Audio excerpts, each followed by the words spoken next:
अस्सलाम वालेकुम व्यूअर्स, खुशखबरी सीरीज की नई एपिसोड में आपका मेज़बान अब्दुर्रहमान आपको खुशामदीद कहता है।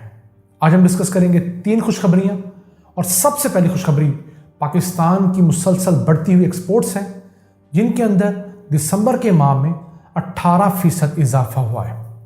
दूसरी खुशखबरी पंजाब के एंटी करप्शन डिपार्टमेंट से मुतालिक है, जिसने गुज़िश्ता साल सन 2020 में तकरीबन 21 अरब रुपए की रिकवरीज की हैं।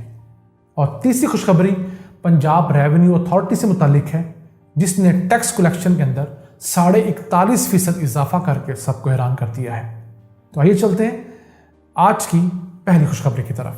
तो जनाब, दिसंबर सन 2020 में पाकिस्तान ने अपनी तारीख की सबसे ज़्यादा एक्सपोर्ट्स की, जो कि दिसंबर के माह में पाकिस्तान की 73 साल तारीख में सबसे ज़्यादा एक्सपोर्ट्स थी।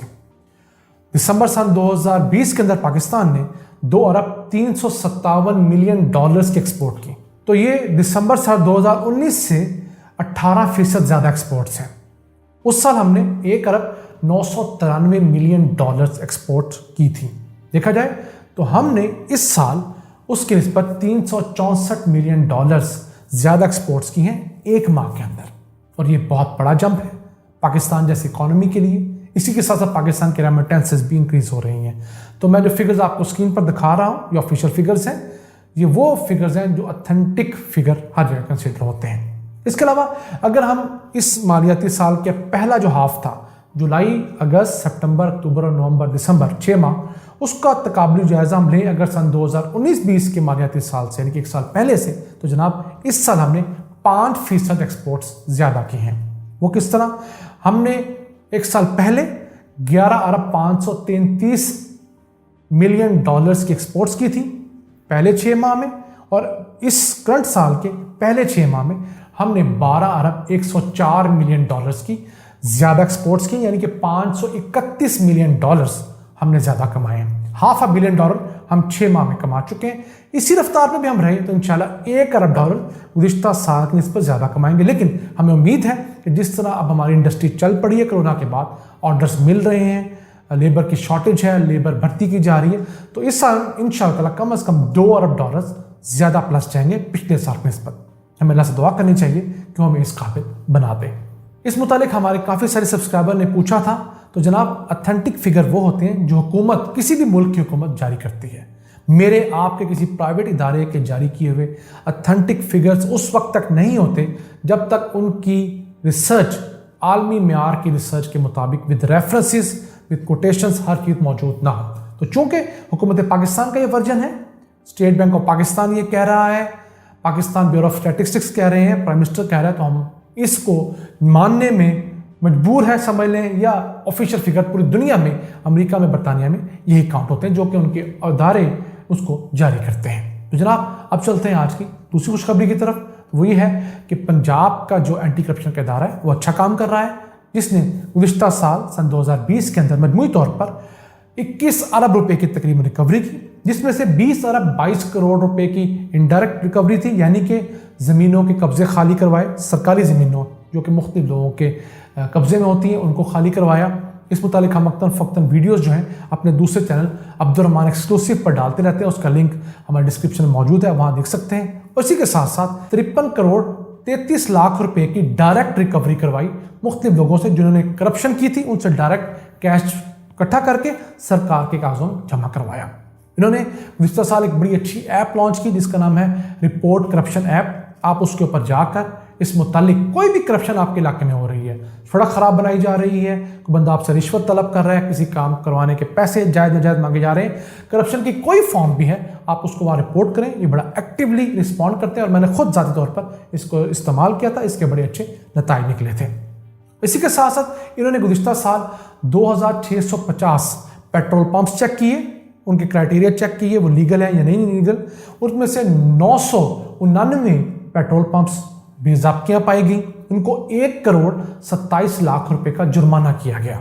इसी के साथ साथ गुज़िश्ता साल के अंदर 345 पेट्रोल पंप सील किए गए और 62 बिल्कुल गिरा दिए गए। याद रखिएगा, पाकिस्तान में पेट्रोल पंप हमेशा तगड़ा बंदा बनाता है, कमज़ोर बंदा पेट्रोल पंप बनाने का सोच नहीं सकता, वो तो बेचारा 2 मरले का मकान नहीं बना सकता गैर कानूनी। तो ये जो गैर कानूनी पेट्रोल पंप्स गिराए गए 62, वो पाकिस्तान को, हुकूमत पंजाब को अपनी ज़मीन वापस मिली जिसके ऊपर वो लोग करोड़ों रुपए कमा रहे थे, और 345 सील किए गए। उनमें भी से आहिस्ता आहिस्ता स्क्रूटनी के बाद कई गिरा दिए जाएंगे, कई को प्रॉपर लीज के ऊपर अच्छे कीमतों के ऊपर यानी कि महंगे दामों दिया जाएगा ताकि हुकूमत पंजाब को ज़्यादा पैसे मिल सकें। जनाब, ये 1 साल की एंटी करप्शन डिपार्टमेंट की रिपोर्ट है, आपको इससे इख्तलाफ भी हो सकता है, इसमें एडिशन होनी चाहिए, इसका इतनी करप्शन है, ये कई गुना ज़्यादा रिकवरी होनी चाहिए थी, लेकिन जो अदाद-ओ-शुमार हमें मौसूल हुए, जो ऑथेंटिक हैं, जो लीगल हैं, जो सरकारी हैं, हम आपसे शेयर कर रहे हैं। अब चलते हैं आज की तीसरी और आखिरी खुशखबरी की तरफ। तो वो है पंजाब रेवेन्यू अथॉरिटी से मुतालिक। एक तो फेडरल बोर्ड ऑफ रेवेन्यू होता है, अब तमाम सूबों ने अपनी भी रेवेन्यू अथॉरिटीज़ बना ली हैं जो कि अपने जो सूबों के अंदर छोटे छोटे बिजनेसेस हैं लोकल सतह पर या जो सूबे की जुरिस्डिक्शन में आते हैं उनसे टैक्स इकट्ठे करते हैं। तो उस सिलसिले में पंजाब रेवेन्यू अथॉरिटी ने जो मौजूदा मालियाती साल इसका पहला जो हाफ था उसके अंदर 41.5% ज़्यादा रेवेन्यू इकट्ठा किया है। नजर डालते हैं कि रेवेन्यू कितना इकट्ठा किया है। तो जनाब इन्होंने 73 अरब 70 करोड़ रुपए इकट्ठे किए, जबकि उससे 1 साल पहले इन्होंने 52 अरब रुपए इकट्ठे किए थे। ये 41.5% का जंप है और एक बड़ा अच्छा जंप कंसिडर किया जा रहा है। याद रहे, कोरोना की वजह से कई इंडस्ट्रीज को, कई कारोबारों को बहुत ज़्यादा रिलीफ दिया गया, यानी कि 70% तक उनके टैक्सेस में कमी लाएगी। उसका भी एक अच्छा रिजल्ट निकला है कि लोगों ने थोड़ा टू टैक्स था तो टैक्स अदा करना शुरू किया। दुनिया में हर तरफ ये उसूल होता है कि आप टैक्स थोड़ा रखेंगे तो आपको टैक्स ज़्यादा इकट्ठा होगा, आप टैक्स की अमाउंट जितनी परसेंटेज बढ़ाते जाएंगे आपको टैक्स भी कम इकट्ठा होना शुरू हो जाएगा, या फिर आपका निज़ाम इतना तगड़ा हो, आपकी ऑटोमेशन इस कदर ज़्यादा हो, आपके सिस्टम इतने मजबूत हों कि कोई बंदा भी 1000 रुपया कमाए तो सरकार को पता लग जाए, तो उस सिलसिले में एक चीज़ और हो सकती है। लेकिन टैक्स की थोड़ी परसेंटेज जो है वो लोगों को टैक्स अदा करने के ऊपर राज़ी करती है। लोग खुशी से टैक्स अदा करते हैं और टैक्स वही है जो खुशी से अदा किया जाए। ताकत से रियासतें बहुत कम टैक्स ले पाती हैं। हाँ, कवानीन फिर आहिस्ता सख्त करती हैं कि लोग खुशी और मजबूरी के फ़र्क के दरमियान जो है लोग टैक्स अदा करते चले जाते हैं। इसी सिलसिले में FPR की बहुत अच्छी कारकर्दगी नहीं रही, जिसके रेवेन्यूज़ के अंदर सिर्फ 5% इजाफा हुआ, और जो सिंध रेवेन्यू बोर्ड है उसके रेवेन्यूज़ में कहा जा रहा है कि तकरीबन 16% इजाफा हुआ, वो भी अच्छा है। KP में इजाफा अभी तक रिपोर्ट नहीं हुआ और बलूचिस्तान में भी, जैसे रिपोर्टों का हम आपको ज़रूर बताएंगे। तो जनाब ये है कि अब पाकिस्तान के वफाकी इदारे और इसके साथ सूबाई इदारे भी आहिस्ता आहिस्ता अपना टैक्स नेट बढ़ा रहे हैं। तो इस टैक्स कलेक्शन का फ़ायदा हमें अगले 4-5 साल बाद होगा, जब हमारे ऊपर जो कर्ज़ों का एक बोझ पहाड़ छोड़ के गुज़िश्ता हुकूमतें, ये आहिस्ता आहिस्ता ये कर्ज़े ख़त्म होंगे, कम होंगे, खत्म तो नहीं हो सकते लेकिन कम ज़रूर होंगे, हमारी आमदन के मुताबिक से आ जाएंगे। तो ये ज़्यादा जो टैक्स इकट्ठा होगा तो उससे ज़्यादा फलाही मंसूबे लग सकेंगे। हस्पताल, कॉलेजेस, यूनिवर्सिटियाँ, सड़कें, पानी, बिजली, हर चीज़ वाफिर मिकदार में मौजूद होगी। तो हमें बतौर शहरी कोशिश करनी चाहिए जो हमारे हिस्से का टैक्स है हम वो ज़रूर अदा करें। इसी तरह चेन रिएक्शन होगा। अगर हर कोई कहेगा हुकूमत चोर है, हम टैक्स क्यों दें, तो जनाब हम ये कहते हुए भी टैक्स चोरी कर रहे हैं। हमें अपने हिस्से का टैक्स अदा करना है, फिर हुकूमत के ऊपर एक तलवार रखनी है, चेक एंड बैलेंस रखना है।